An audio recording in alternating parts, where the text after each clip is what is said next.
और इधर मध्य प्रदेश कांग्रेस में SC/ST वर्ग से सीएम प्रत्याशी बनाने की चर्चा तेज हो गई है। पूर्व सीएम दिग्विजय सिंह के बाद अब प्रदेश अध्यक्ष जीतू पटवारी ने भी SC/ST वर्ग से सीएम बनाए जाने की बात कही है। उन्होंने कहा है कि SC/ST वर्ग से सीएम बनेगा तो उन्हें खुशी मिलेगी। आपको बता दें कि एमपी में SC/ST और OBC वर्ग से कांग्रेस के कई दिग्गज नेता आते हैं, जिसमें जीतू पटवारी, कमलेश्वर पटेल, विक्रांत भूरिया, सचिन यादव और सज्जन सिंह वर्मा का नाम शामिल है।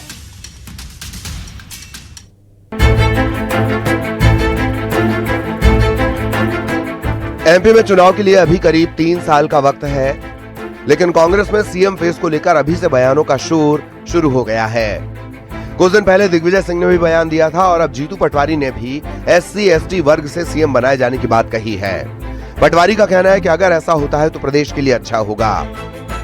भारतीय जनता पार्टी ने भी इस पर बहुत सवाल किए, क्या हमारे ST और SC के परिवारजन इसी प्रदेश के हैं, अगर वो इस पद को सुशोभित करते हैं तो किसी को क्यों बुरा लगे। 100% सबको खुशी होगी। एमपी में SC/ST और OBC वर्ग से कांग्रेस के कई दिग्गज नेता आते हैं। ऐसे में इस मांग के कई मायने हैं।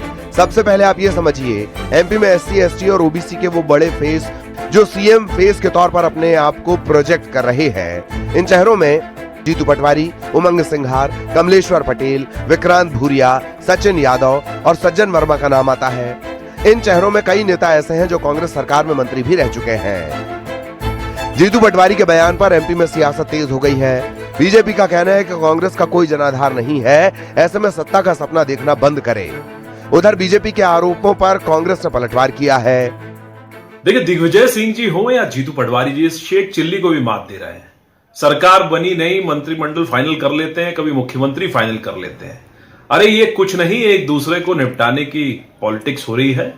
जिस प्रकार से जीतू पटवारी जी चुगलखोर खोज रहे हैं और दिग्विजय सिंह जी किस प्रकार से जीतू पटवारी का रास्ता बंद करने का प्रयास कर। भारतीय जनता पार्टी को अपने अंदर खाने देखना चाहिए कि उनके यहाँ क्या हो रहा है, उनके यहाँ किस तरीके से पर्ची सिस्टम चलता है, उनके यहाँ किस तरीके से तानाशाही होती है, किस तरीके से रबर स्टैंप अध्यक्ष बनते हैं, कैसी कारकांडी बनती है, सबको पता है।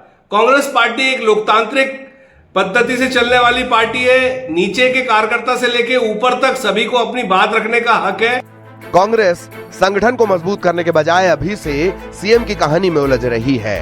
कांग्रेस पार्टी में सीनियर और युवा नेताओं में वर्चस्व को लेकर जंग देखने को मिलती है। कई बार तालमेल की कमी भी देखी जाती है। ऐसे में सीएम फेस की बहस नई कलह को जन्म दे सकती है।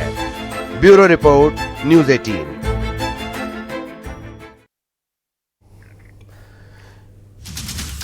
और मध्य प्रदेश में ही राज्यसभा चुनाव में कांग्रेस के प्रत्याशी को लेकर सियासत गरमाई हुई है। पूर्व मंत्री PC शर्मा ने एक बार फिर दिग्विजय सिंह को राज्यसभा भेजने की मांग की है। वहीं उन्होंने बीजेपी पर हमला बोलते हुए कहा कि बीजेपी हमेशा कार्यकर्ताओं का हक मारती है, बाहरी लोगों को राज्यसभा भेजती है। तो वहीं PC शर्मा के आरोपों पर बीजेपी ने पलटवार भी कर दिया है और कहा है कि बीजेपी में उचित समय पर उचित व्यक्ति का चयन होता है और दिग्विजय सिंह प्रेशर पॉलिटिक्स कर रहे हैं।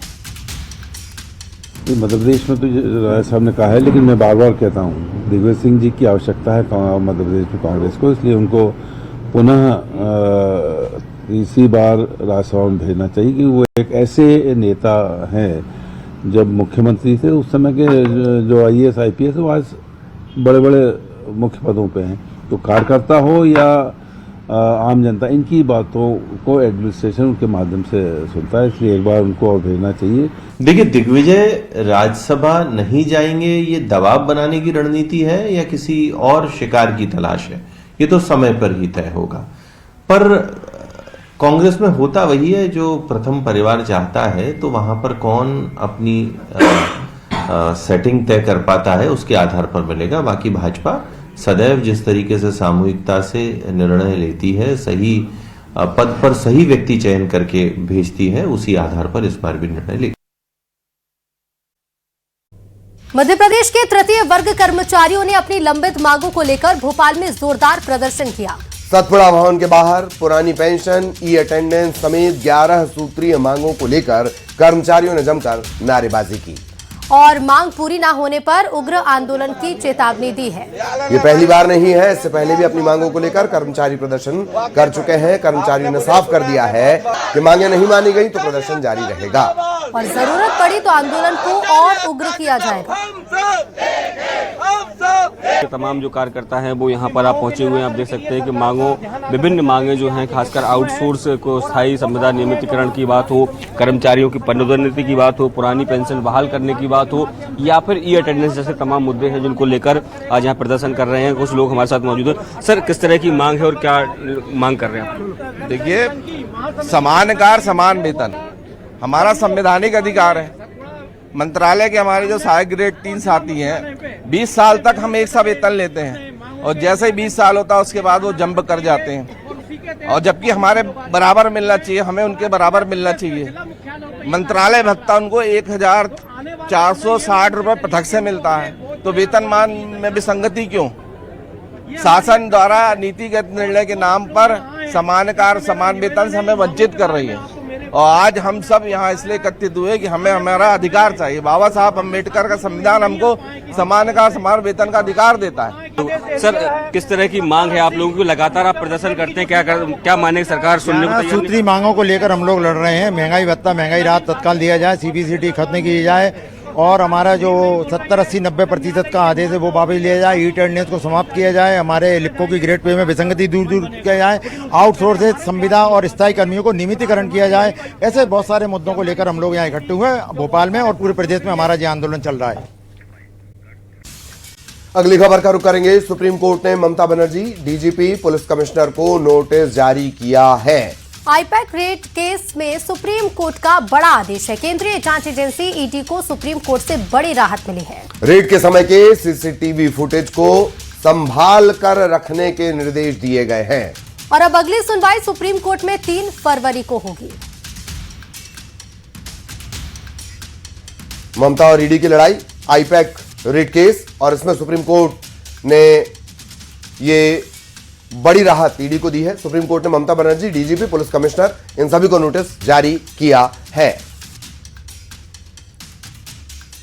तो 3 फरवरी को अगली सुनवाई होगी सुप्रीम कोर्ट में, और देखना होगा कि 3 फरवरी को होने वाली सुनवाई में क्या कुछ होता है। 2 तस्वीरें भी आपके सामने। बड़ी राहत ईडी को मिल गई है सुप्रीम कोर्ट में जो सुनवाई हुई, और ममता और डीजीपी को नोटिस जारी किया गया है। इसके साथ ही कमिश्नर को भी नोटिस जारी किया गया है। केंद्रीय जांच एजेंसी ईडी को यह बड़ी राहत मानी जा रही है सुप्रीम कोर्ट की तरफ से। रेड के वक्त की जो सीसीटीवी फुटेज है उन्हें संभाल कर रखने के निर्देश दिए गए हैं। अगली सुनवाई इस महत्वपूर्ण मामले की अब 3 फरवरी को होनी है। और सबसे पहले बात बीएमसी चुनाव की। बीएमसी समेत महाराष्ट्र में 29 नगर निगम के लिए मतदान जारी है, जो शाम 5:30 बजे तक चलेंगे। 3 तस्वीरें भी आपको दिखाएंगे। बता दें आपको कि महाराष्ट्र में कुल 29 नगर निगम है। शहर की सरकार बनाने के लिए करीब 3.48 करोड़ यानी 3 करोड़ 48 लाख वोटर्स हैं। कल नतीजे आएंगे।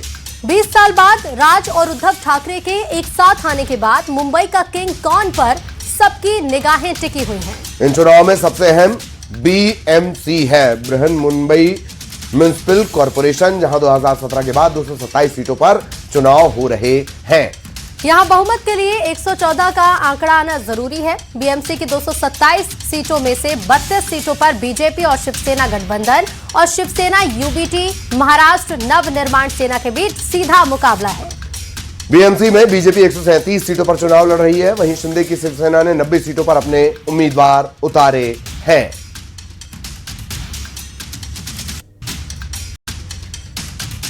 तो अलग अलग ये तस्वीरें आप देख रहे हैं, और 25 तस्वीरें जिसमें जो तमाम सेलिब्रिटीज हैं, तमाम दिग्गज हैं, अलग अलग क्षेत्र की दिग्गज हस्तियां हैं, वो अपना वोट कास्ट करने के लिए पहुंचे हुए हैं।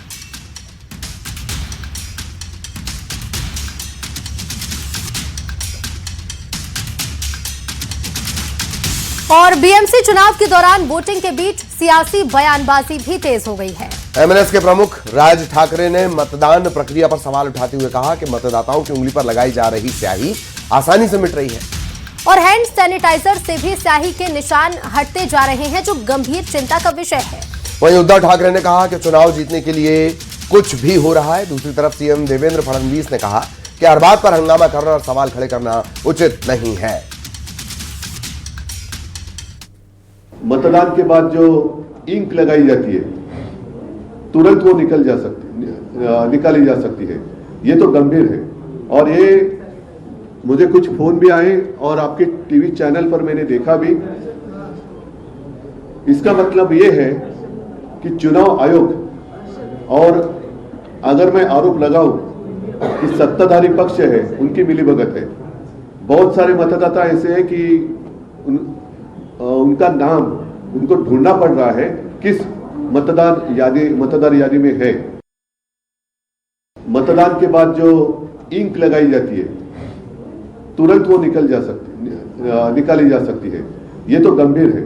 और ये मुझे कुछ फोन भी आए और आपके टीवी चैनल पर मैंने देखा भी। इसका मतलब ये है कि चुनाव आयोग